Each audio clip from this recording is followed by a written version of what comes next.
Perkenalkan, nama saya Asaidah Kuncoro dengan NIM 18144967777, mata kuliah Sistem Operasi dengan kode kelas SI131B. Saya di sini akan membahas tentang manajemen memori. Yang pertama, latar belakang. Memori merupakan tempat menampung data dan kode instruksi program.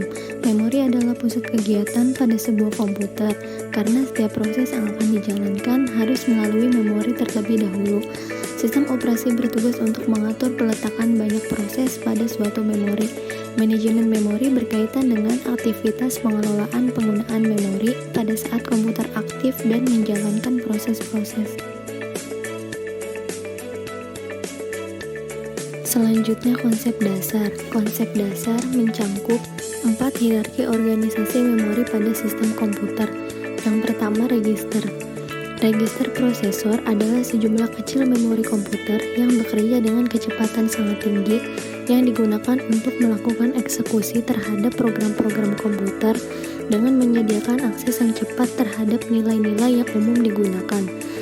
Register prosesor berdiri pada tingkat tertinggi dalam hierarki memori, yang berarti bahwa kecepatannya adalah yang paling cepat, kapasitasnya adalah yang paling kecil, dan harga tiap bitnya adalah paling tinggi. Kapasitas memori register sangat terbatas agar ukuran chip prosesor tetap kecil.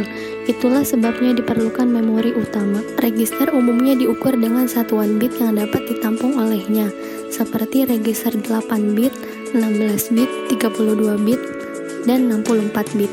Contoh memori register: IR atau Instruction Register untuk menampung kode instruksi yang akan dieksekusi. Selanjutnya AX, BX, CX, DX, dan lainnya untuk menampung data dan informasi. Yang kedua, memory cache atau cache memory adalah memori yang berkecepatan tinggi yang dapat diakses oleh mikroprosesor komputer lebih cepat daripada yang mengakses random access memory atau RAM, namun kapasitas jauh lebih kecil dari memori utama. Untuk mengatasi perbedaan kecepatan, digunakan teknik caching untuk memori utama dengan menggunakan memory cache. Memory cache umumnya berada dalam prosesor dan kecepatan transfer mengikuti clock prosesor. Prinsip kerja sebagai salinan bayangan dari data dan kode instruksi di memori utama. Yang ketiga, memori utama atau main memory. Memori utama merupakan media penyimpanan dalam bentuk array yang disusun word atau byte. Kapasitas daya simpannya bisa jutaan susunan. Setiap word atau byte mempunyai alamat tersendiri. Memori utama umumnya dapat diakses secara random atau biasa disebut RAM, Random Access Memory. RAM merupakan bagian memori yang bisa digunakan oleh para pemakai untuk menyimpan program dan data. Kebanyakan dari RAM disebut sebagai barang yang volatil. Artinya, jika daya listrik dicabut dari komputer dan komputer tersebut mati, maka semua konten yang ada di dalam RAM akan segera hilang secara permanen. Kecepatan transfer data dari memori utama ke prosesor sangat lambat jika dibandingkan dengan eksekusi prosesor. Contoh, Pentium 4 1,7 GHz memiliki front bus 400 MHz. Artinya terdapat selisih kecepatan 4 kali.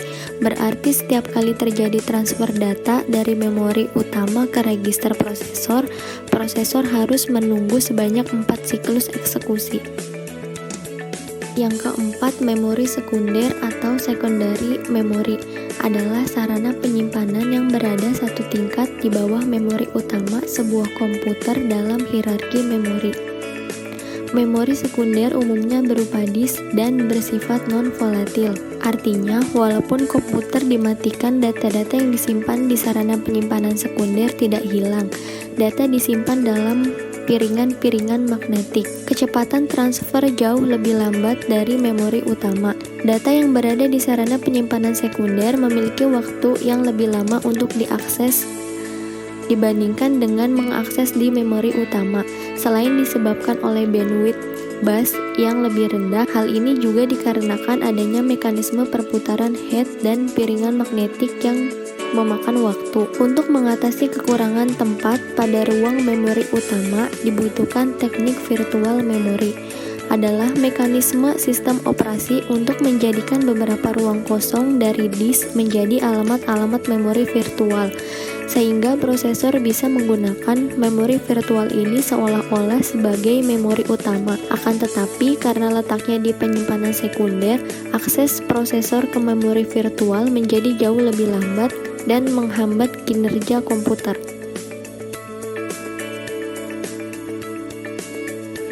Selanjutnya, tujuan pengorganisasian memori komputer.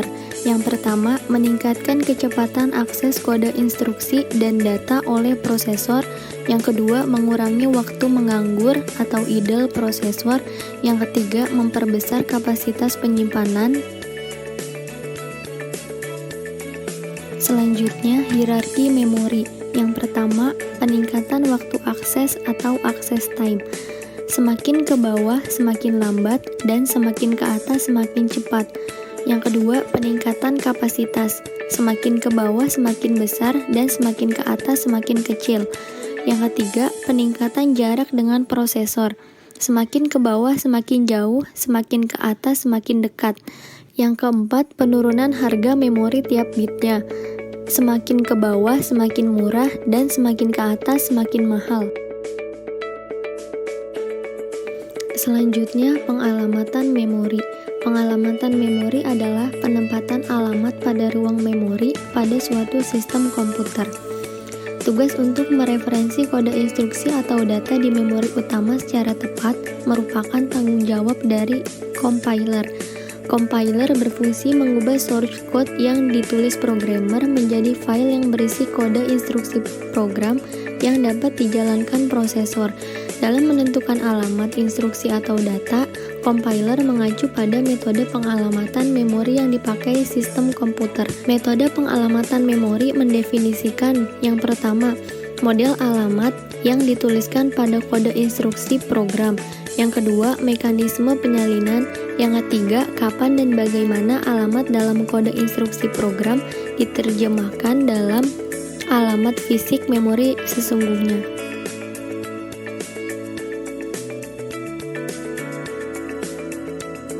Secara garis besar, metode pengalamatan memori dapat dibedakan atas. Yang pertama, pengalamatan secara fisik atau cycle atau absolute address, yaitu alamat yang ditulis pada kode instruksi adalah alamat fisik memori utama yang sesungguhnya.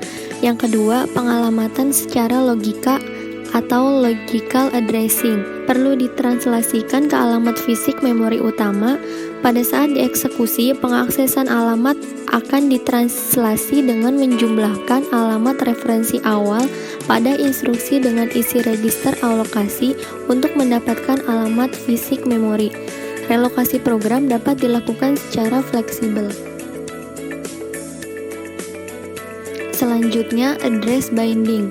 Alamat yang terdapat dalam kode instruksi tidak selamanya berupa alamat fisik, tapi dapat berupa alamat logika yang perlu ditranslasi terlebih dahulu. Aktivitas translasi alamat ini disebut dengan address binding. Address binding dapat terjadi pada saat yang pertama, compile time. Apabila dimungkinkan letak atau alamat fisik memori diketahui sebelum dieksekusi agar langsung dapat ditulis pada source code. Kelemahannya, program tidak dapat direlokasikan selama eksekusi. Selanjutnya, loading time. Dilakukan pada saat loading program ke memori utama, hasil kompilasi disimpan dalam file yang berisi alamat fisik. Jika terjadi perubahan relokasi, maka kode di-load ulang. Selanjutnya, execution time. Membutuhkan perangkat keras seperti MMU atau Memory Management Unit. MMU bertanggung jawab membantu proses perhitungan translasi alamat logika ke alamat fisik pada saat eksekusi. Dimungkinkan suatu proses berpindah alamat sewaktu dieksekusi. Berikut merupakan tahapan pemrosesan user program.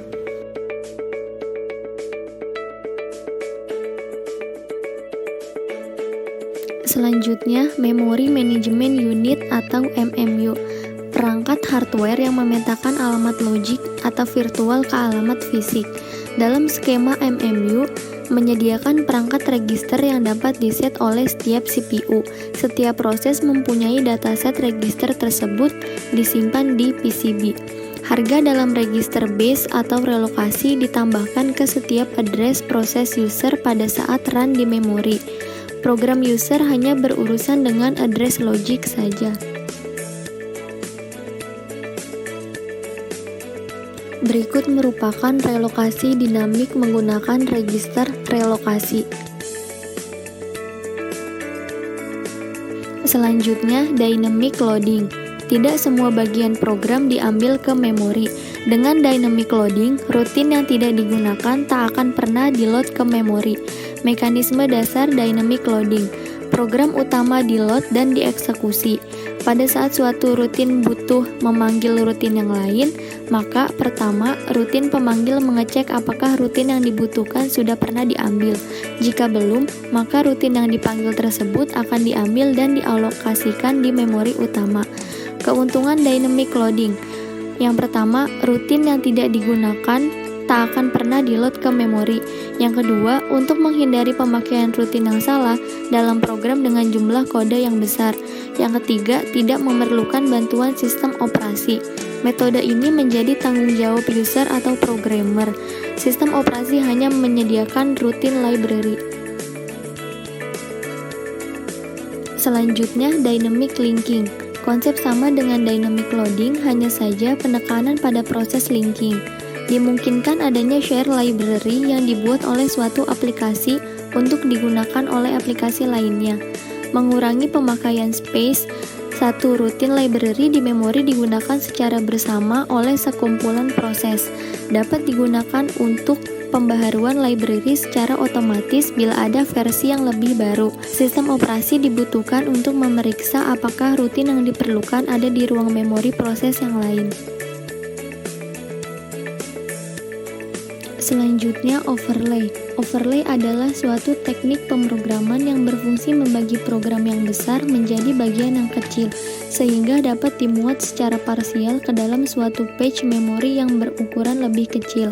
Dibutuhkan ketika proses yang ada lebih besar dibandingkan memori yang tersedia. Diimplementasikan oleh user, tidak ada dukungan khusus dari sistem operasi. Desain program pada struktur overlay cukup kompleks.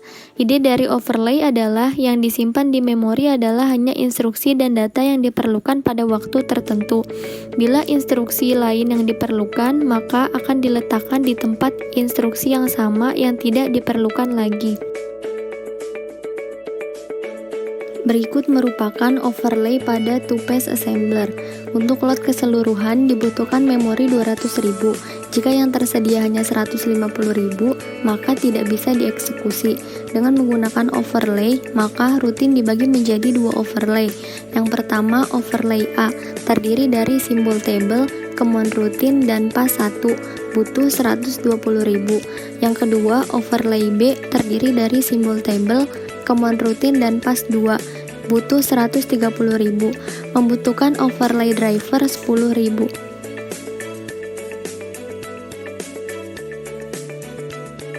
Selanjutnya, swapping. Swapping adalah suatu metode pengalihan proses yang bersifat sementara dari memori utama ke suatu tempat penyimpanan sementara atau disk dan dipanggil kembali ke memori jika akan melakukan eksekusi. Suatu proses dapat diswap secara temporari keluar dari memori dan dimasukkan ke backing store dan dapat dimasukkan kembali ke dalam memori pada eksekusi selanjutnya. Backing store adalah disk cepat yang cukup besar untuk mengkomodasi kopi semua memori image pada semua user, menyediakan akses langsung ke memori image. Rollout, roll-in adalah varian swapping yang digunakan dalam penjadwalan prioritas. Proses dengan prioritas rendah di swap out, sehingga proses dengan prioritas tinggi dapat di-load dan dieksekusi. Bagian terbesar dari swap time adalah transfer time. Total transfer time secara proporsional dihitung dari jumlah memori yang di-swap. Berikut merupakan skema swapping. Sekian pembahasan dari saya, semoga bermanfaat.